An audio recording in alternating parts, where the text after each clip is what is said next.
House of the dragon season 2 episode number 7। Episode का नाम है द रेड सोइंग। कहानी की शुरुआत होती है एक कन्फ्रंटेशन से। रेनेरा टारगेरियन साइरैक्स के साथ एडम और सी स्मोक का पीछा करती है और उन्हें फाइनली पकड़ लेती है।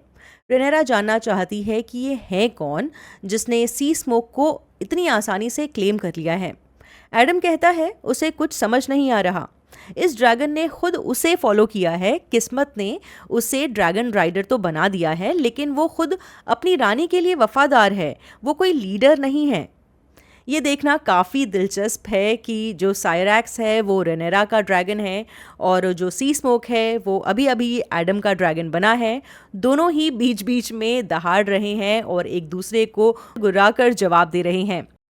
एक पल ऐसा आता है जब साइरैक्स जोर से दहाड़ता है, एडम को करीब आने से रोकता है। जब रेनेरा एडम से बात करने के लिए आगे बढ़ती है तब सी स्मोक अपने राइडर के पास आता है और रखवाली के इरादे से दहाड़ता है। रेनेरा एडम से उसकी फैमिली और ब्लड लाइन के बारे में पूछती है। जवाब मिलता है कि वो किसी खास या नोबेल फैमिली से ताल्लुक नहीं रखता। वो ऐसे बात करता है जैसे उसके आगे पीछे कोई है ही नहीं। लेकिन किताबों में ऐसा नहीं है। जॉर्ज आर मार्टिन की जो फायर एंड ब्लड बुक है उसमें एडम और एलन की माँ अभी जिंदा हैं। किताब में लिखा है मिरिल्डा नाम की एक औरत ने एडम और 1 साल छोटे एलन को पैदा किया। वो खुद एक शिप राइट यानी शिप्स बनाने वाले की बेटी थी। 114 एसी में जब एडम का जन्म हुआ तब मिरिल्डा सिर्फ 16 साल की थी और 115 एसी में जब एलन पैदा हुआ तब उसकी उम्र मुश्किल से 18 साल थी। ये बास्टर्ड्स चांदी जैसे बालों और बैंगनी आँखों वाले थे, यानी उनकी आइज पर्पल थी। जब एडम 10 साल का था और एलन 9 साल का था, उनकी माँ अपने पिता की मौत के बाद शिपयार्ड्स की वारिस बन गई। अपनी जायदाद को उन्होंने बेच दिया और उस पैसे से वो खुद समंदर में उतर गईं और शिप कैप्टन बनी। 130 एसी तक मेरिल्डा ऑफ हल के पास 7 जहाज थे। उसके बेटे इन जहाज़ों पर ही काम करते थे। फिर वापस आते हैं शो पर। रेनेरा की नज़र में एडम ने नामुमकिन को मुमकिन कर दिया है। उसके चेहरे पर आई मुस्कुराहट बता रही है कि अब जंग में उसका पलड़ा भारी है। रेनेरा एडम को लेकर वापस ड्रैगन स्टोन आती है। जेस उससे अकेले में बात करना चाहता है। जेस ने सोचा था कि सिर्फ टारगेरियन वंश के जो नोबल बॉर्न लोग हैं वही ड्रैगन राइड कर सकते हैं। वो खुद हार्विन स्ट्रॉन्ग का बेटा है, एक बास्टर्ड है, वो प्योर ब्लड टारगेरियन नहीं है। फिर भी जेस ड्रैगन राइड कर सकता है। लेकिन अगर कोई भी इंसान आसानी से ड्रैगन राइड कर सकता है तो फिर जेस में क्या खास बात हुई? यही सब सोच सोच कर वो परेशान हो रहा है। उसे आइडेंटिटी क्राइसिस हो रहा है। रेनेरा मिसेरिया से एडवाइस ले रही है। जेस को ये बात भी अच्छी नहीं लग रही। उसी ने रेनेरा को किंग्स लैंडिंग या ड्रैगन स्टोन में रह रहे जो टारगेरियन बास्टर्ड्स हैं उनके बारे में सोचने पर मजबूर किया। मिसेरिया समझाती है कि उसे असली सपोर्ट आम लोगों के बीच से ही मिलेगा। वो उन पर भरोसा कर सकती है क्योंकि उसके जो खुद के भाई हैं यानी कि एगॉन और एमंड वो तो उसके खिलाफ जंग लड़ रहे हैं। तो इस बात की तो कोई गारंटी है ही नहीं कि जो आपकी खुद की ब्लड लाइन का होगा आप उस पर भरोसा कर सकते हैं।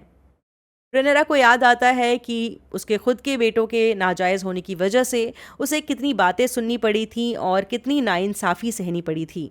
वो कहती है अगर ज़रूरत पड़ी तो वो इस जंग को जीतने के लिए खुद बास्टर्ड्स की आर्मी खड़ी करेगी। ये सब कुछ किताब में नहीं होता।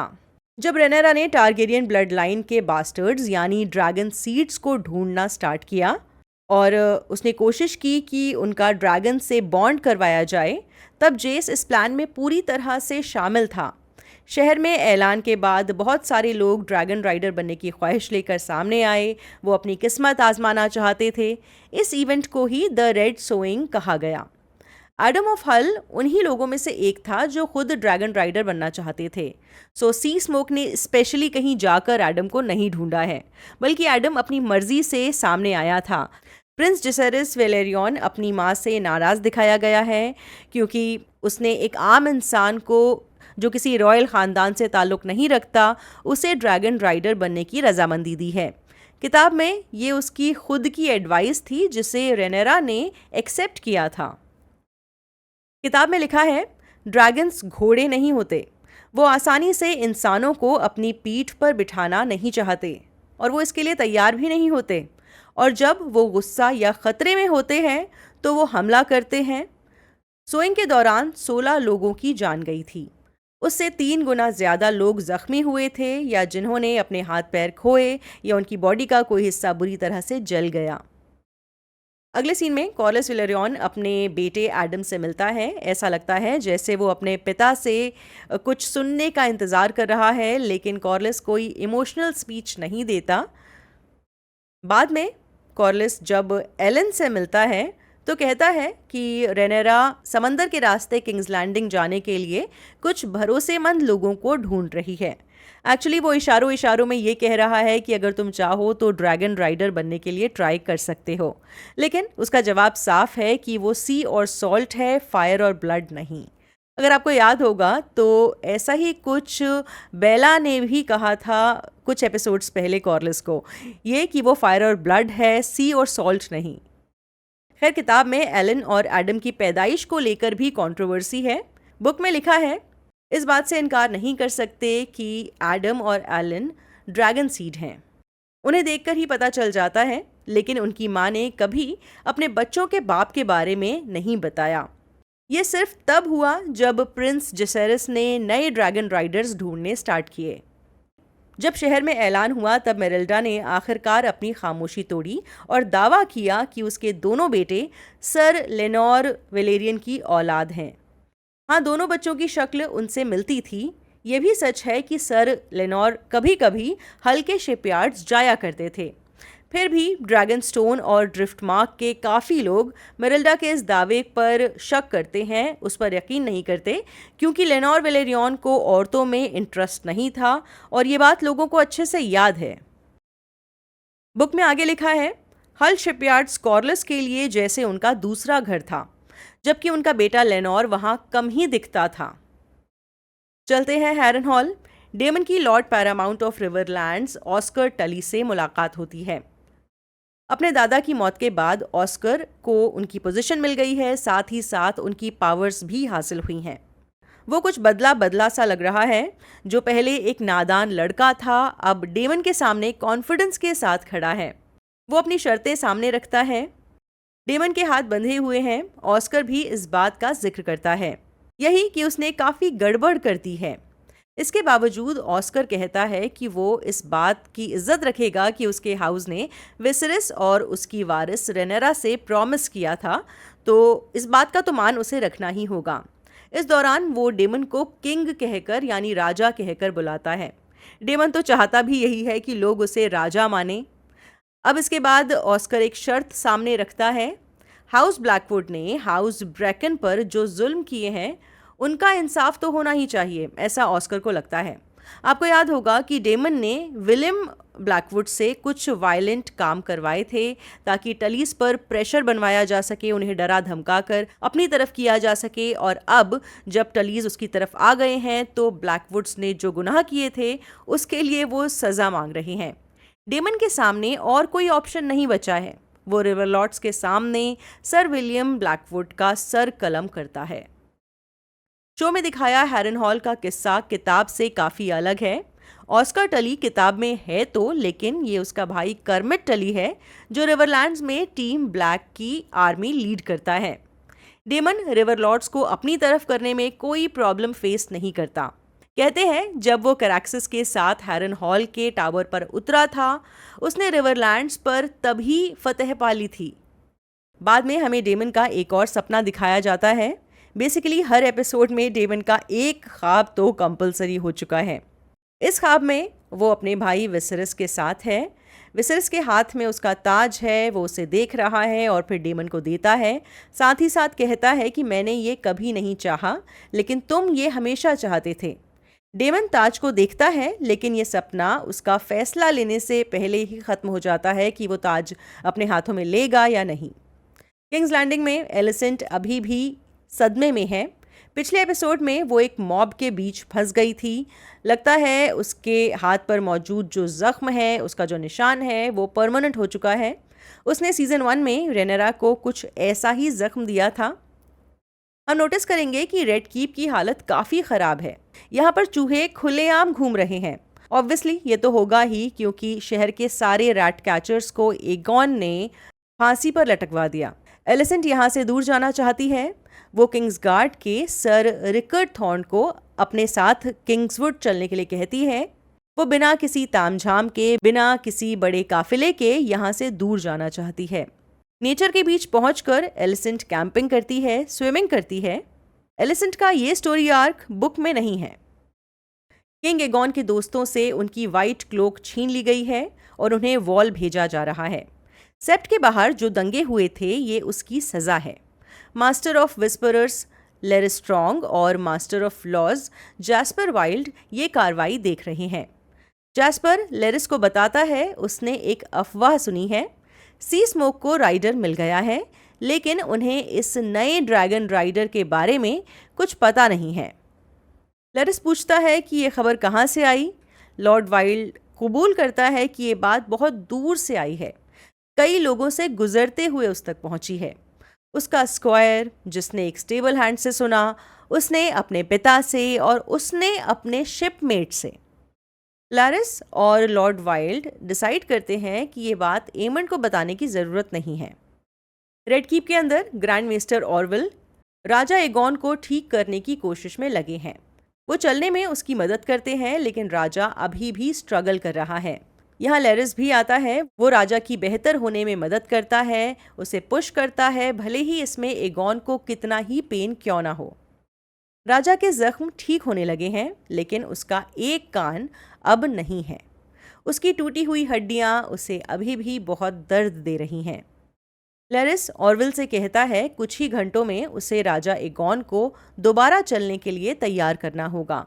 हो सकता है वो कभी दोबारा वैसा ना दिखे जैसा पहले था, दोबारा वैसे ना चल पाए जैसे पहले चलता था, लेकिन उसे कोशिश करते रहना होगा, खुद को मजबूत करते रहना होगा। राजा के पास आराम करने के लिए वक्त नहीं है, क्योंकि उस पर कई खतरे मंडरा रहे हैं। चलते हैं वेल, जहां से लेडी रैना टारगेरियन अपने हाफ ब्रदर्स के साथ पेंटॉस रवाना होने वाली है। लेकिन एगॉन और विसरस को अकेला छोड़कर वो अलग ही रास्ते पर चल पड़ी है। रैना उस जंगली ड्रैगन को पाना चाहती है जिसके बारे में उसने रिसेंटली सुना है। एक्चुअली किताब में ये स्टोरी लाइन एक अलग ही कैरेक्टर की है। उसका नाम है नेटल्स। नेटल्स भी ड्रैगन सीड थी और वो टीम ब्लैक में शामिल थी।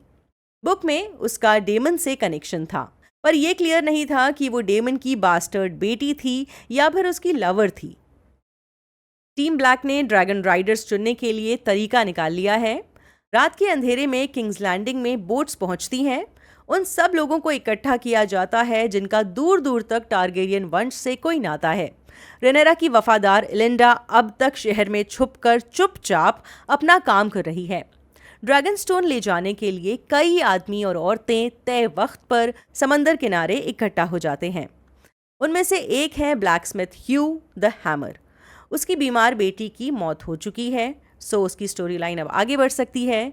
उल्फ द वाइट को हम ऑलरेडी जानते हैं, वो विसरस और डेमन का बास्टर्ड ब्रदर होने का दावा करता है। जब ये लोग ड्रैगन स्टोन पहुंचते हैं तो रेनेरा इन्हें पास की एक गुफा में लेकर जाती है जिसे ड्रैगन मॉन्ट कहा जाता है। यहाँ पर वो ड्रैगन सो रहे हैं जिनके ड्रैगन राइडर्स मर चुके हैं। रानी का फैसला विलेरियन ड्रैगन कीपर्स को पसंद नहीं आता। वो इस इवेंट में शामिल होने से इनकार कर देते हैं और प्रोटेस्ट के तौर पर वहाँ से चले जाते हैं। ओके, सो अब सबसे पहले वर्मिथॉर को बुलाया जाता है। इसे ब्रॉन्ज फ्यूरी भी कहा जाता है। मैंने पहले भी बताया था, ये इवेंट इतिहास में रेड सोइंग या सोइंग ऑफ द सीड्स के नाम से जाना जाता है। ड्रैगन राइडर बनने की ख्वाहिश लिए कई आदमी और औरतें आगे बढ़ते हैं और उनमें से कई अपनी जान गंवाते हैं। चारों तरफ बस आग, खौफ और खून है। उल्फ प्लेटफॉर्म से नीचे गुफाओं में गिरता है। ह्यू किसी तरह वर्मिथॉर के सामने पहुंचता है। वो ड्रैगन के सामने चिल्लाता है, अब मुझे मार दो, लेकिन ड्रैगन ऐसा नहीं करता। ऐसा लगता है उसे अपना राइडर मिल गया है। वहीं उल्फ गुफाओं में रास्ता ढूंढ रहा है। वो सिल्वर विंग के सामने आता है। उल्फ उसके अंडे पर गलती से पैर रख देता है। ड्रैगन जग जाता है, लेकिन गुस्सा नहीं होता। वो अपनी नाक से बस उसे टच करता है। लग रहा है उसे भी अपना राइडर मिल गया है। अगले सीन में उल्फ दोबारा दिखाया जाता है। वो सिल्वर विंग पर सवार है। लग रहा है जैसे उल्फ खुद अपनी जान बचा रहा है। वो किंग्स लैंडिंग के ऊपर आसमान में उड़ रहा है, मगर बैलेंस करने की कोशिश में भी लगा हुआ है। शहर में शोर मचने लगता है। आखिरकार एमंड और स्मॉल काउंसिल का ध्यान इस शोर पर जाता है। जब एमंड को शहर के ऊपर ड्रैगन नजर आता है, वो फौरन वगार के पास पहुंचता है और खुद भी हवा में उड़ान भरता है। वो किंग्स लैंडिंग के ऊपर उड़ रहे ड्रैगन का पीछा करता है। उड़ते उड़ते एमंड ड्रैगन स्टोन के पास पहुंचता है। उसे समझ आता है कि रेनेरा की टीम में और भी ड्रैगन्स शामिल हो चुके हैं। एक तरफ सिल्वरविंग, सायरैक्स और वर्मिथॉर हैं, वहीं दूसरी तरफ टीम ब्लैक में मून डांसर और वर्मैक्स भी शामिल हैं।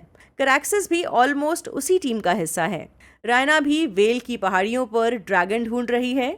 तो खाली अगर नंबर्स की बात करें तो टीम ब्लैक यानी रेनेरा की टीम अब पहले से काफ़ी ज़्यादा मजबूत पोजीशन में है।